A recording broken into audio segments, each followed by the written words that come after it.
The Trump administration starting the year off with a bang. Welcome to 2026. America is back. Nicolás Maduro had his chance. He effed around, and he found out.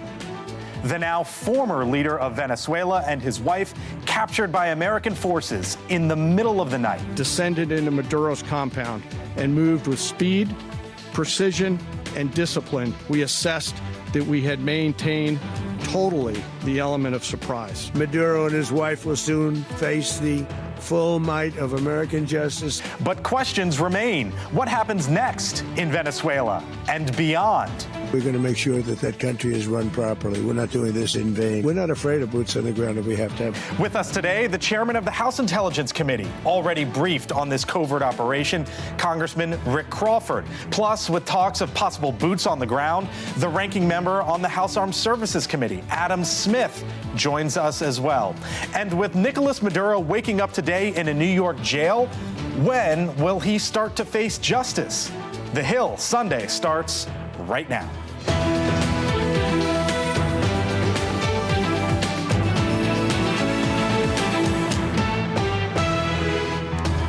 And hello again from Washington. Welcome to The Hill Sunday. I'm Blake Berman, in for Chris Steyerwalt. On Saturday, the United States conducted a bold surprise attack inside Venezuela, capturing its dictator, Nicolás Maduro, who will soon face criminal charges in a New York courtroom. President Trump now says the U.S. will run Venezuela until a proper transition of power takes place. We begin here on The Hill Sunday with our Kelly Meyer live in New York, where Maduro and his wife remain in jail. Hello, Kelly. Hey there, Blake. Just a wild weekend. Within just this weekend, Venezuelan leader Nicolás Maduro was captured, brought here to New York City on the Iwo Jima, and then helicoptered to Manhattan.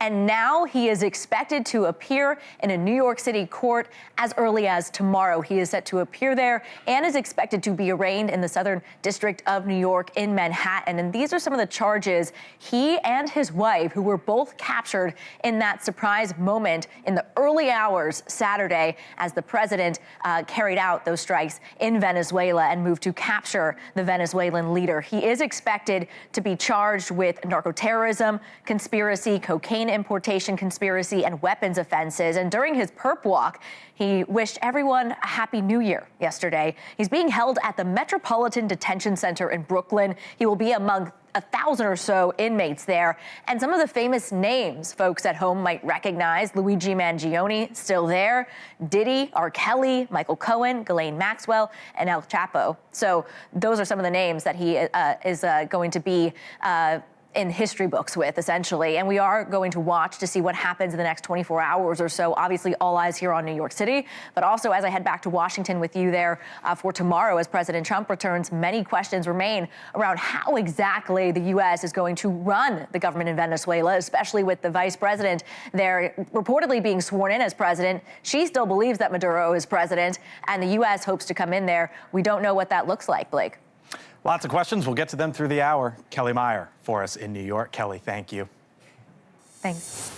With us now, Congressman Rick Crawford, Republican from Arkansas. He is the chairman of the House Intelligence Committee. Congressman, thanks for being here with us today. Let me start with this, because we heard from the commander-in-chief over the weekend, the Secretary of State, Secretary of War. I'm told you spoke with Pete Hegseth and Marco Rubio as well after we learned about all of this. What did you learn from them, and what do you think the American public should know today? Well, first off, I learned that this was a very precise strike, the result of several days of waiting for the conditions to be perfect. And those conditions had to be determined by good intelligence, weather, a variety of factors. And number two, this was a DOJ-led initiative. So they had at least one FBI agent present. In fact, they once they took Maduro and his wife into custody, they were read their rights before they were evacuated. This was a Title 18 mission with the support of Title 10 assets. That is to say, DOJ, FBI, and then, of course, backed up with military Title 10 assets. And so this was a law enforcement exercise. It was, I think, very well done. and with no loss of life to American forces, and it's about as precise as you can get under these conditions. How did you find out about it as the chairman of the House Intelligence Committee? I got a call after the fact, and there's been some conversation about that, whether or not they should have notified us in advance. In this case, first off, the congressional notification doesn't necessarily prescribe advance notice. That's number one. Number two, because of the level of operational security, I think it was important that they keep this very close to the vest. And number three, congressional notification does not necessarily imply advance notification. In an instance like this, which was a DOJ-led strike, there's no requirement for congressional notification. However, they did give us notification after the fact, and I think that was sufficient to address any concerns anyone had. Okay. Had this been a military strike, there is a requirement for notification, but not necessarily advance notification. And when you're trying to maintain OPSEC, operational security, at the highest degree, you want to limit the universe of individuals who actually are aware of what's going on. You don't consider this a military strike?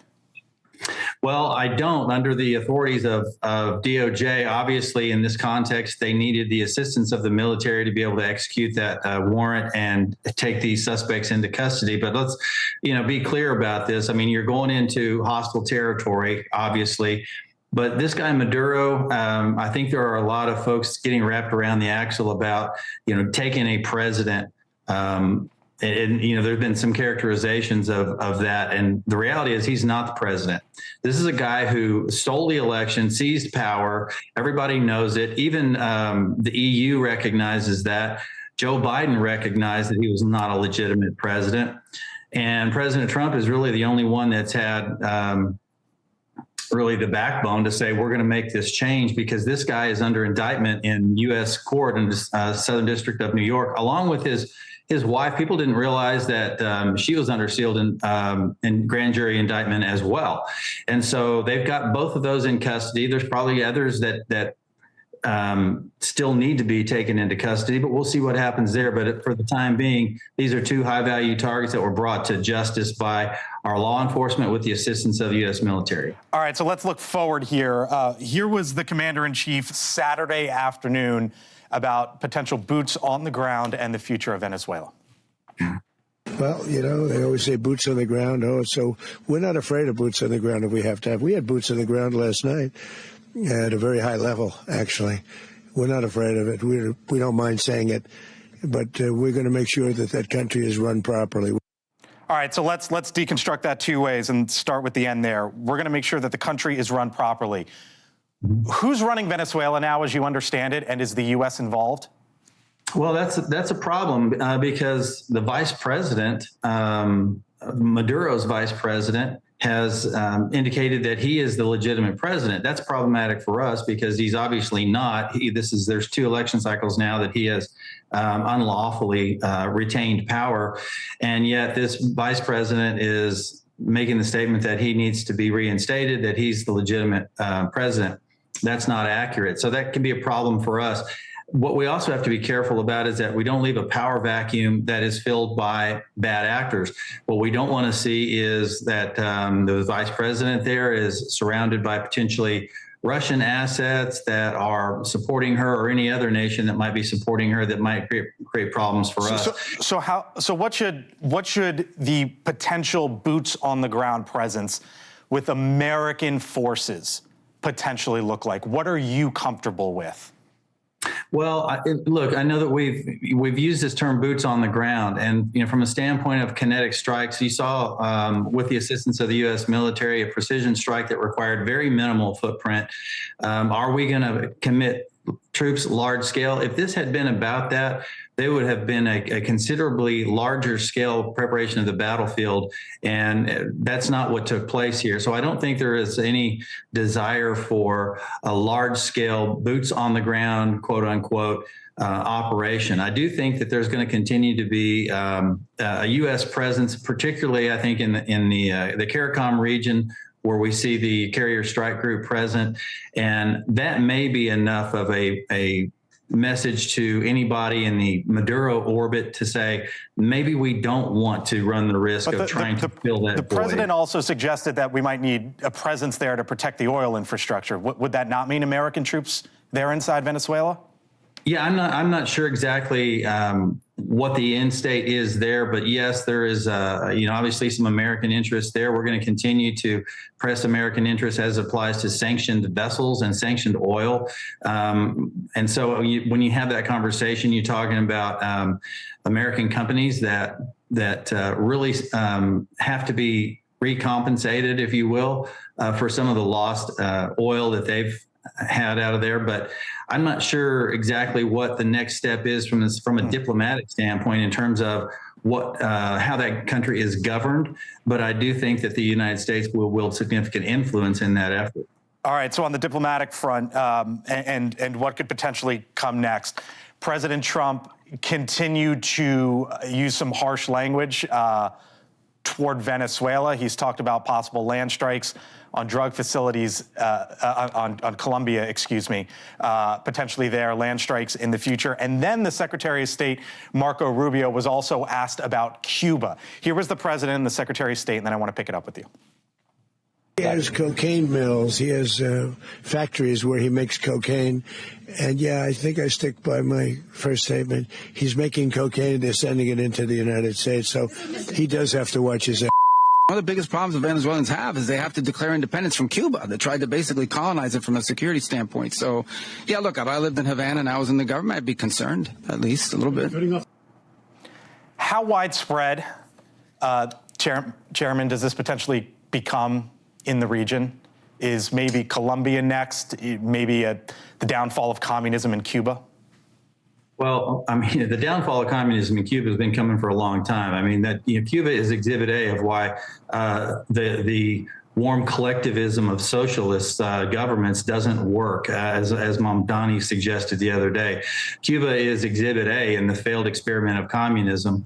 But as it applies to, the hemisphere, you see countries like Cuba, Venezuela, Nicaragua, and unfortunately Colombia. And despite the fact that we still have a very good relationship with the military in Colombia, the fact remains that Gustavo Petro is a problem there and will probably be voted out of office, and that will take care of itself. But as it applies to what steps are next, I don't know what they have planned, but Colombia is certainly a problem for narco trafficking. Rick Crawford is the chairman of the House Intelligence Committee with us here on the Hill Sunday. Thank you, sir. Appreciate it. Yeah, thank you. All right, other side of the aisle now. With us is the Democratic Congressman Adam Smith of Washington State, top Democrat on the House Armed Services Committee. Congressman, always nice to see you. Thanks for being with us. You were listening there to your colleague on the Intelligence Committee. Let me start with you on this idea of maybe American forces inside Venezuela. Do you think that's where this is headed, or is it more so assets and personnel in the region? Well, nobody knows because President Trump has not been clear on that point. I mean, he said yesterday that we would be running Venezuela. He has no idea what that means or who would come next. I will point out to the chairman of the Intelligence Committee that the vice president of Venezuela is actually a she, not a he. Those sort of details matter a little bit to know who it is who's running the country right at the moment. And those details seem to have escaped the Trump administration. They took out Maduro. They don't know what comes next, and they're kind of making it up as they go along. And that is deeply concerning for the reasons that Chairman Crawford pointed out. We don't want this to turn into chaos, and yet we removed the leader of the country. And I take Rick's point that he wasn't the legitimate leader of the country, and that's fair. But he was the leader of the country, the person who was in charge of it, and we exercised a regime change operation to remove him. And the reasons for that are problematic as well. But I'll let you get to your next question before I get into that. And now we don't know what comes next. To be fair to the chairman, because I had to listen to it a couple times, I believe he was referring to he as Maduro and then she as the vice president. But I do hear your point. Let me ask you this: Do you believe that Venezuela? Do you believe that America is safer today with Nicolás Maduro no longer in power. According to the indictment, it said that he led to the transportation of thousands of tons of cocaine that entered the United States. Yeah, no, I don't. Maduro was certainly part of the drug problem, but the cartels didn't go anywhere. They didn't just disappear yesterday because Maduro is no longer running Venezuela.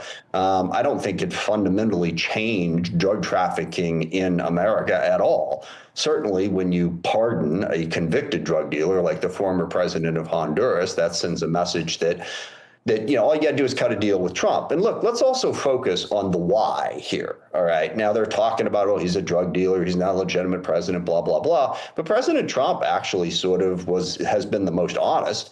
The why is because President Trump thinks the U.S. should be in a better position to exploit Venezuelan oil. And I think you need to step back and wonder, well, what if Maduro had cut a deal a week or two ago and said, look, Mr. President, fine, your oil companies can come back in and attempt to exploit Didn't these he have resources. didn't he have the opportunity, though, and didn't take it, and that's why the president took the action? He didn't take it, certainly. But is that the way the U.S. should be conducting foreign policy? That basically Maduro, as long as you give us the oil. And look, to Rick Crawford's point about communism, socialism, utter failure, complete failure in Latin America, no question about it. But where did it come from? It came from when the U.S. had dominant power in the Western Hemisphere, which is what this is all about, by the way. Trump wants to reestablish that dominant power. What we did is we propped up a series of regimes that exploited resources in the region and completely screwed the people of Venezuela and Colombia and Chile across the board, as long as they gave us the resources. Let's look at Cuba. Okay, we all know the Castro regime is awful and terrible, and they are. But what was there before the Castro regime? A guy named Batista, who we propped up in 1952 through a coup, ousted whoever the president was at that point. And then the United Fruit Company exploited the living hell out of the Cuban people in brutal fashion to the point where the people couldn't take it anymore. So they turned to Castro, which was an enormous mistake, to be sure. All right. But if we really want a better future for the Western Hemisphere, let's stop getting on TV and having the president of the United States say, Venezuela, we want your oil. We took out your president because he wasn't giving us our oil. We're going to make sure that deal gets cut. That is the wrong way to bring peace and stability to the Western Hemisphere. You're from, obviously, you represent a district in the northwest part of this country. I'm from the southeast. I'm born and raised in Miami, so know Cuba well, and how the folks down there feel about it. If the administration pursues a policy that leads to the liberation of Cuba, is that not a positive thing? Absolutely. But that's not what they're doing. That's not what they're trying to do. And look, again, I said 3 times now in this interview, communism, socialism, utter disaster in Latin America and everywhere else in the world that it has ever been tried, by the way. It is a completely wrong way of running a government, 100%. All right. But we're not about the liberation of Cuba or the liberation of Venezuela. And again, President Trump made this perfectly clear. Venezuela, and he actually said this, has stole our oil. Okay. And there's a backstory on that in terms of what happened when Venezuela finally in 1976 said, no, we're going to control our natural resources, not foreign oil companies. And there's been a big 50-year legal argument about how much money they should pay the oil companies for that. But they've been paying them, at least until we sanctioned the crap out of them so they didn't have any money to be able to pay them. So, but yes, no, we'd be better off if we were liberating them, if we were creating a situation where you had a government that helped the people of Venezuela or the people of Colombia. But you've heard what President Trump has said in the last couple of months. Does he sound like a guy who's focused on democracy and freedom and better opportunity? He did that press conference yesterday. He didn't mention the democratically elected president of Venezuela once. Mrs. Machado, who's supposedly the legitimate elected official, Trump doesn't seem to think that she's capable of doing the job. So it's not about liberating these people. It should be, but that's the problem with what we're trying to do here. I just want to leave you with this. If I heard you correctly, you don't believe it makes the United States safer, right? The actions. No, I don't. Okay, so what would you say? What comes next? You tell me. Who's running Venezuela today? Well, we're asking those questions, and as you heard me, I asked that very question to the head of the House Intelligence Committee. Thank you for that. Yes. So you're welcome. So let me leave you with this. We've seen scenes, for example, in South Florida celebrating this? Yeah, absolutely. What would you say to those folks? What I just said. I mean, I just explained it. Yes, I get it. Maduro, terrible, awful, horrible leader. Okay. Communism, socialism, terrible, awful, horrible. Let's by all means work with people in the region to build better, freer governments. But we got a president of the United States saying, nah, U.S., we're the big, powerful nation on the block. That's our oil. Okay. Give it. How is that helping the people of Venezuela? We'll leave it there. You heard from both sides of the aisle there. Rick Crawford, Congressman Adam Smith as well. Congressman, thanks for being with us here on the Hill Sunday. Appreciate it. Of course. All right, still to come. The takedown of Nicolás Maduro, a dream for many leaders. So how close was the Biden administration to taking him out? We'll ask. Plus, he's now an inmate. So will we soon hear from or see Nicolás Maduro inside a U.S. courtroom? That's when the Hill Sunday returns.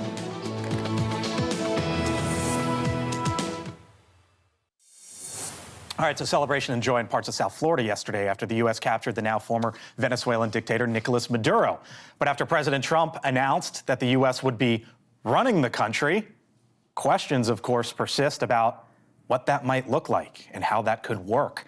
Joining us now is the former Principal Deputy National Security Advisor in the Biden administration, John Feiner. Spent extensive time as a foreign correspondent as well for the Washington Post with us here on the Hill Sunday. Thanks for being here. Good to be here. What does running the country look like? How does that work? Yeah, that was a big change yesterday. And to be honest, I think the administration owes itself and the public more answers as to how exactly it's going to do that. You know, there are not an extensive number of Americans on the ground in Venezuela right now. We don't know how many there are, if any. And so do you do that by remote control and threats and hope whoever's running the country does what you say? And if they don't, does that mean you have to go back in significant numbers? This all risks becoming a much bigger enterprise than just the simple extraction that took place. How do you even put something like that into play?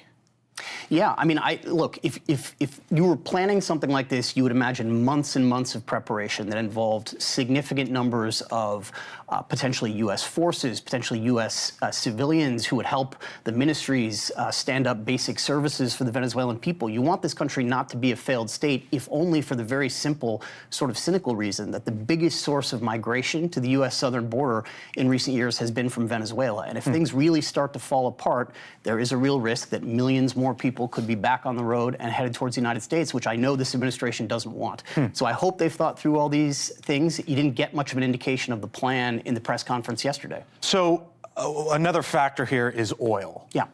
Venezuela, largest oil reserve in the world. If you do the back of the envelope math, how much oil they have, the cost of oil today, you're talking somewhere in the neighborhood of $17 trillion worth of reserves. But here's what's happened under Chavez and Maduro over the last, basically since the start of this century. It's been a nosedive down in oil exports. Now that the U.S. is going to be going in and having a say, running the country, something in between, whatever you want to describe it, what do you think we see on this front? Yeah, look, it goes without saying that Venezuela has been a terribly governed place for a long time, very oppressive to its own people, and has squandered, to your point, a vast amount of material wealth that country has below the ground. These enormous oil reserves that should have been a source of prosperity, not for the rich people running the government, but for the people of Venezuela. They have not done that. That, I think, is something that could be positive coming out of this situation. If you have a transition to a better government, to a democratic government that'll share the wealth with the people, that would be a good thing. But that doesn't seem to be the path we're on. What the president said yesterday is the oil has to be turned over to the United States, to the government, to American oil companies. Not particularly clear. And you're already starting to see threats that if that doesn't happen, if the U.S. doesn't get access to this wealth immediately, there could be more military strikes, could be a return to a greater conflict. So, again, they want to portray this as a law enforcement operation, and I understand why, because this is a president who ran against the sorts of military interventions that his predecessors conducted. But when you start to talk about give us your oil or we're sending the troops back in, it seems like more than just law enforcement. You were chief of staff at the State Department in the Obama administration. Yep. Here was Secretary of State Marco Rubio yesterday. I can tell you, I've watched this process now for 14, 15 years, been around it. Everybody talks. I'm going to do this. I'm going to do that. When I get there, we're going to do this. We're going to take. This is a president of action. Like, I don't understand yet how they haven't figured this out. How close did the Biden administration ever consider an action like this? I don't think we ever looked seriously at military action. We put significant amount of pressure on the Venezuelan regime. In fact, it was our pressure, building on the pressure, candidly, of the first Trump administration that led the regime to hold the elections that it did not want to hold in the first place in 2024, that then revealed the illegitimacy even further of Maduro. He then had to steal those elections, which gave the rest of the world the imprimatur to be able to say, actually, he's not the legitimate president, Edmundo Gonzalez, who won those elections. Why didn't you consider actions? I mean, what we have been told and been described was essentially what happened Saturday night, Friday night into Saturday was flawless. Look, I think that there is truth to the fact that this was an operational success. We have an incredibly capable military. Our administration saw that every time we asked our military to do something difficult, they performed heroically and admirably. I worked in the Obama administration. They conducted the bin Laden raid. Same story. But you can risk drawing a false sense of security from their operational success. One, things can go badly. You take enormous risks, you can have enormously tragic consequences if you're not careful and you do it too many times. Second, you have to think through the aftermath. And the reason that we did not conduct an operation like this is because I don't think we wanted to, quote unquote, run Venezuela the way the Trump administration is talking about doing now. We did not see an obvious way to conduct a smooth transition to a democratic government if the U.S. is imposing that by military force. We wanted to empower the Venezuelan people. We wanted them to conduct elections. We wanted to put pressure on the regime to transition. But once you start talking about U.S. military force, there is a pretty infamous history of that going badly in this region and elsewhere. John Feiner, thanks for coming in. Hey, thanks very much. Nice to see you. Appreciate the perspective. Well, from Caracas to Brooklyn now, as Maduro is being held in a federal detention center in New York. Joining us now, John Yoo. He is a law professor, UC Berkeley, former Deputy Assistant Attorney General for the Office of Legal Counsel in the George W. Bush administration. John, hello. Always nice to have you on. Tell us what happens next here, now that Nicolás Maduro and his wife are in a Brooklyn detention facility. They're going to receive the same rights that every criminal defendant who appears in federal court gets.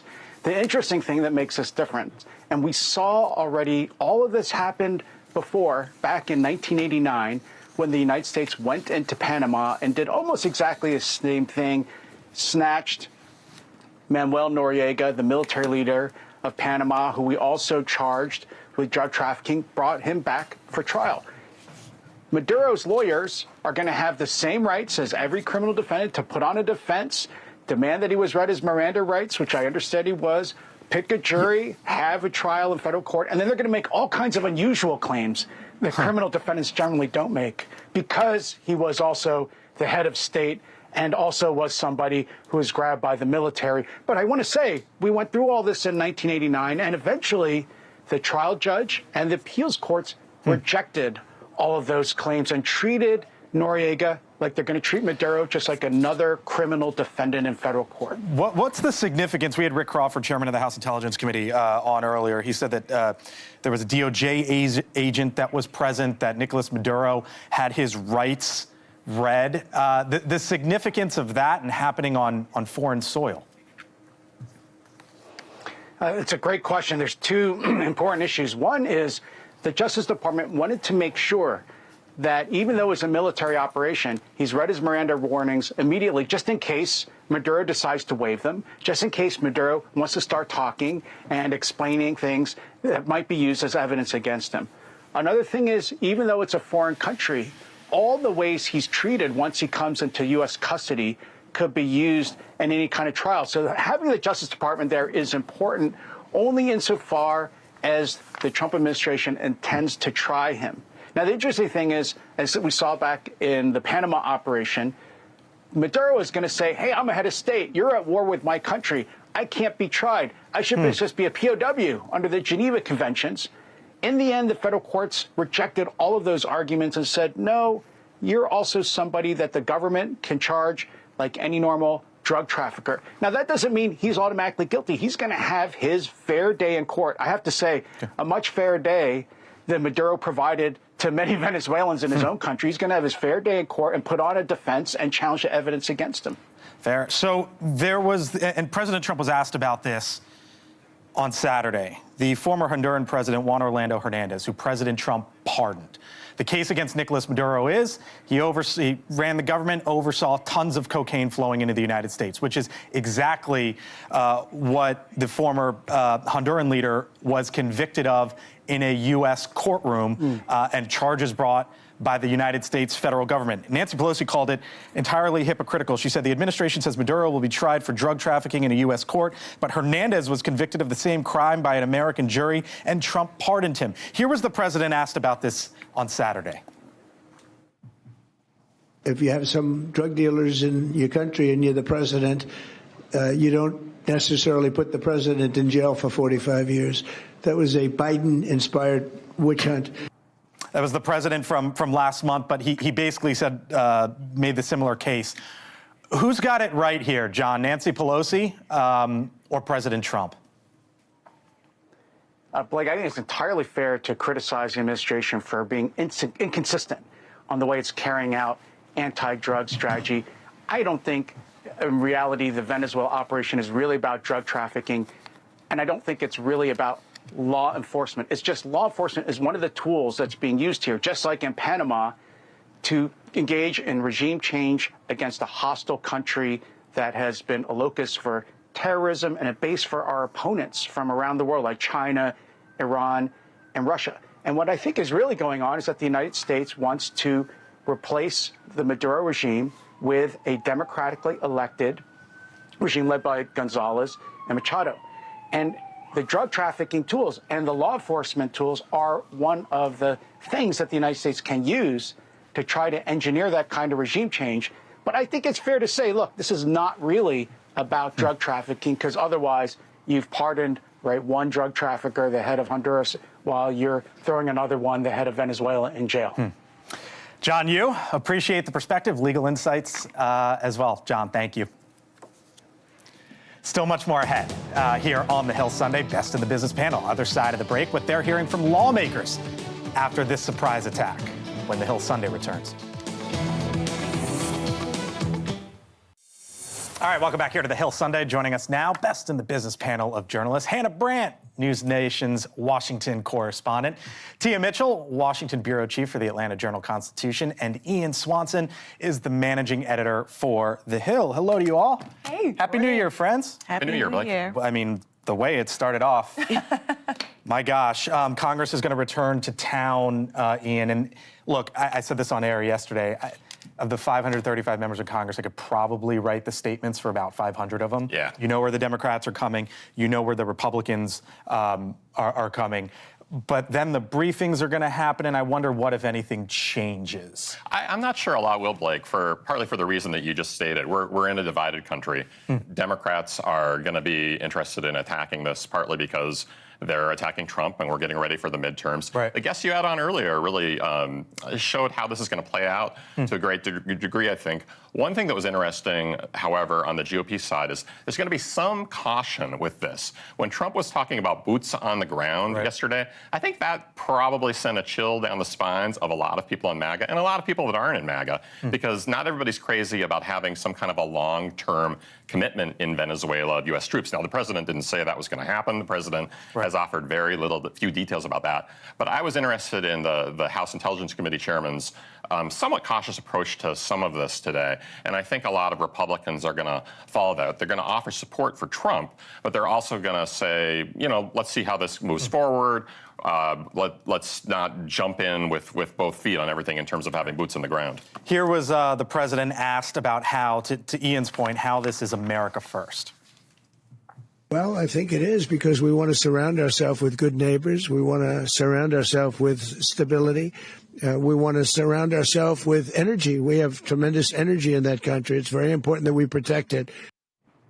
Hannah, I heard from a Republican lawmaker yesterday who said, I just hope this is brief, right? If there's any sort of intervention there or any sort of American troops going in. I wonder what you're hearing and how you're seeing this sort of divide out. Well, I think one of the interesting things is the president's comments on how oil companies will be involved. And remember, he said that might mean we have more strikes going ahead. He said probably not, but maybe, but we'll see. So it's not just his reference that maybe we'll have boots on the ground. It's also that maybe there could be more strikes. And we could certainly see some Republicans change their tune if that's the case. And I imagine in briefings there will be discussions where they express that that's not something they want to see, because to Ian's point, they've said they want this to be very brief, just kind of this one and done, take Maduro out, and then the U.S. gets out as quickly as possible. But we could certainly see the conversation change depending on how things progress. And again, the details on how things are going to go from here are very limited. One of the hopes is that this is similar to Noriega, right? It was 36 years ago to the day. Panama has basically been running like an average of GDP of 6% in the last 3 decades or so. Went in, got them, and I guess that's maybe the hope for Venezuela, that the country can turn around, Tia. But then there's obviously the real questions of, well, if we're going to run it, how long? What does that look like? Yeah. What does that entail? Yeah, that's what didn't happen in Panama. The U.S. didn't say we're going to come back in and start operating the canal again. That's not what happened when Noriega was removed. So I think not just in Venezuela, but there are a lot of countries who are like, what is the U.S. exactly doing?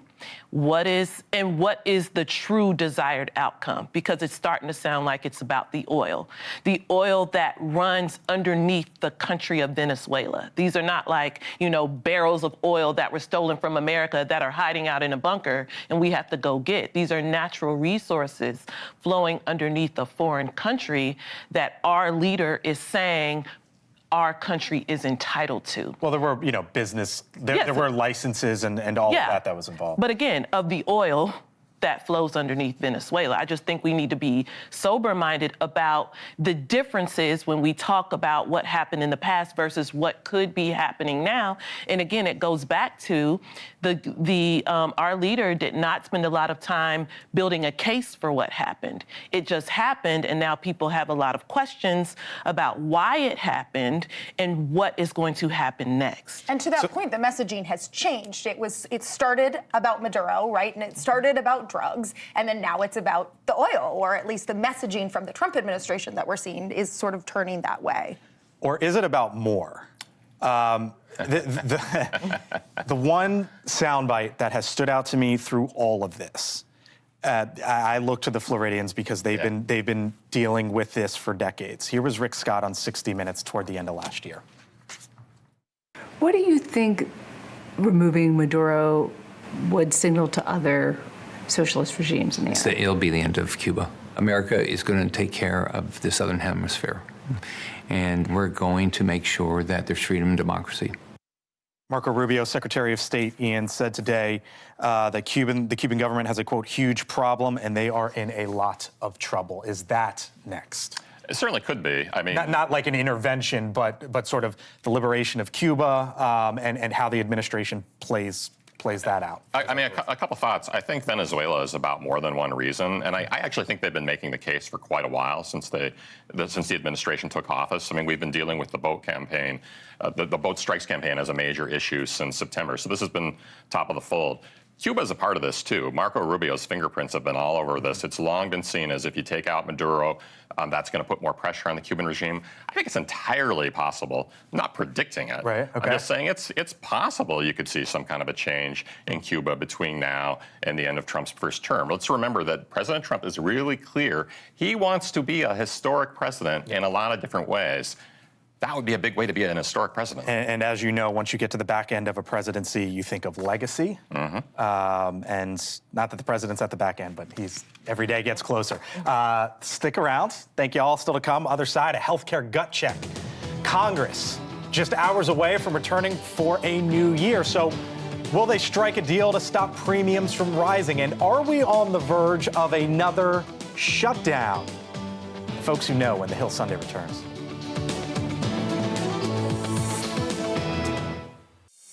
All right, back now with our Best in the Business panel of journalists. Of course, the capture of Nicolás Maduro. Not the only news here in this town. Tia, we were expecting to come back and have a big conversation about the Affordable Care Act subsidies and votes that may or may not happen as the premiums are now rising for some 24 million Americans. What's the latest on that, and what are we expecting from your point of view? Yeah, in the short term, there will be a vote in the House on the subsidies because of that discharge petition. Right. Separately, in the short term, there has to be some discussion in both chambers about funding the government past the end of the month when the continuing resolution runs out. At this point, it does not seem like the subsidy conversation and the government funding conversation will be combined. Because they were like this. They were totally linked last go around. Yes, it does not appear like that now. But again, we'll see how Congress is feeling when they return this week. They've been home for, several weeks. They've been hearing from constituents. They've been, sitting at home, twiddling their thumbs, watching the news, and they're going to be itching to do some things. But we'll see how it pans out. But I don't think there's an appetite for another government shutdown at this moment. But the other problem is Speaker Johnson's majority is only getting slimmer. And what kind of temporary government fund, because there's going to have to be another temporary government funding agreement to avoid a shutdown, what would that look like that can get the votes to pass with that slim majority? I think around the country, if you're one of those 24 million Americans, you want to know, is there going to be some sort of a deal? Because your premiums go like this. Is there going to be some sort of short-term solution, whether it be 1 year or 2 years, Hannah? For healthcare? Yeah. Maybe. I mean, I think really what we're going to see in the coming weeks and months is the pressure ramp up, because before they were just warning about the consequences. Now we're already seeing consequences. Less people have signed up for health care, and some of the ones who have, many of the ones who have, are now facing rising costs. They're going to feel the pinch, because it's one thing to say you'll pay more each month. It's another thing to do it. And so we're certainly going to see Americans ramping up the pressure on their members of Congress, and that could change the conversation, both the health care conversation and the shutdown conversation, as Democrats feel more pressure. So before we left for the new year, Ian, there was a handful of Republicans who joined with House Democrats to force a vote on a 3-year extension of this. Even if that passes the House, it's probably unlikely in the Senate. So what gives? I actually think it probably comes down to the shutdown, and I think it's hard to predict right now, in part because of Venezuela, frankly. I think Venezuela is going to affect all of these debates big time. Democrats are not happy right now with what happened in Venezuela. This week, they're going to be looking for leverage on how to express their anger about congressional notification on Venezuela, for an example. And what is their leverage? Their leverage are these funding bills that need to be done by the end of the month. So I think all of this stuff, healthcare, the expiring subsidies, Venezuela, and the fact that we could have a shutdown on January 31st, it all kind of goes into one pot. Makes it very hard to predict what's going to happen next. But we'll be looking for signals this week, and we'll probably get some sense of the battle lines in the next few days as they return. I got about 30 seconds left to you, but are you with the end that no matter what happens, or among all the things that happen, it comes back to Venezuela and leverage? I mean, I think Venezuela now just casts a big shadow over everything, but I think it really is going to come down to avoiding a government shutdown. Okay. All right.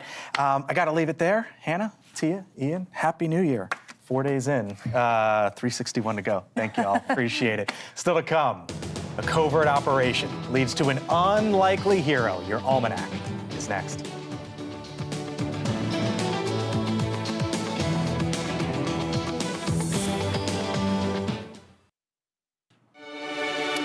All right, so this is your almanac for today, Sunday, January 4th, 2026. Amid the German occupation of Europe in World War II, U.S. Air Forces commenced a covert mission named Operation Carpetbagger on this day in 1944. The mission: deliver vital supplies to guerrilla fighters behind enemy lines in France, Italy, and the Low Countries. Flying in their black-painted B-24 bombers, carpetbaggers, as they were known, flew the dangerous overnight supply runs, often in near impossible weather conditions. Among their precious cargo were ammunition, special agents, and pigeons. That's right, homing pigeons. were used to transmit thousands of messages during the war. The birds were easy to transport, hard to spot, and fast flyers, making them ideal for communication. When dropped behind enemy lines, the pigeons were used by guerrilla fighters to request critical supplies from Allied forces in London. But the origins of the program date back even further. Pigeons first officially flew the coop for the U.S. during World War I. In fact, one valiant fowl was responsible for saving the lives of several American servicemen. Under heavy German fire, an American unit in France releasing a pigeon named President Wilson to request reinforcements. The avian American traveled a remarkable 25 miles in 25 minutes across enemy lines to deliver the message. And despite sustaining life-threatening injuries from German artillery fire, the presidential pigeon secured reinforcements, saving the lives of troops on the front lines. So whatever high-flying plans you might have to start the new year, we hope the sky's the limit. Until next time.